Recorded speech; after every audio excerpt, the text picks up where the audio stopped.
ایک فوجی 1 سال کے بعد چھٹی پر آیا اور کافی گرم تھا، لیکن پتہ چلا کہ اس کی بیوی میکے بھائی کی شادی میں چلی گئی ہے۔ فوجی بھی اس کے پیچھے میکے چلا گیا۔ اس نے جاتے ہی اپنی بیوی کو کہا کہ میرا تو بیٹھ ہی نہیں رہا، 1 سال بعد آیا ہوں، کچھ کر۔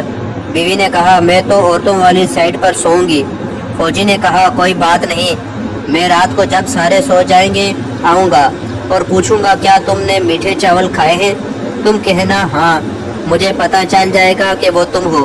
رات کو جب سارے سو گئے تو فوجی چپکے سے عورتوں والی سائڈ پر آیا۔ اس نے پہلی چارپائی پر جا کر پوچھا کیا تم نے چاول کھائے؟ آگے سے ہاں میں جواب آیا۔ بس پھر فوجی فوراً رضائی میں گھس گیا اور خوب کام ڈال دیا۔ فوجی ایسے ہی 15 منٹ بعد پھر آیا اور پوچھا کیا میٹھے چاول کھائے؟ پھر شروع ہو گیا۔ جب فوجی 5ویں بار لگانے آیا تو اس نے پوچھا کیا میٹھے چاول کھائے؟ تو عورت اکتا کر بولی میں نے اکیلی نے تھوڑے کھائے ہیں، ساتھ والی چارپائی والے نے بھی کھائے ہیں، اس کے ساتھ والی نے بھی کھائے، اس سے اگلی والی چارپائی پر تیری بیوی ہے، اس نے بھی کھائے ہیں، تو مجھے ہی 5 بار پانی لگا کر چلا گیا ہے۔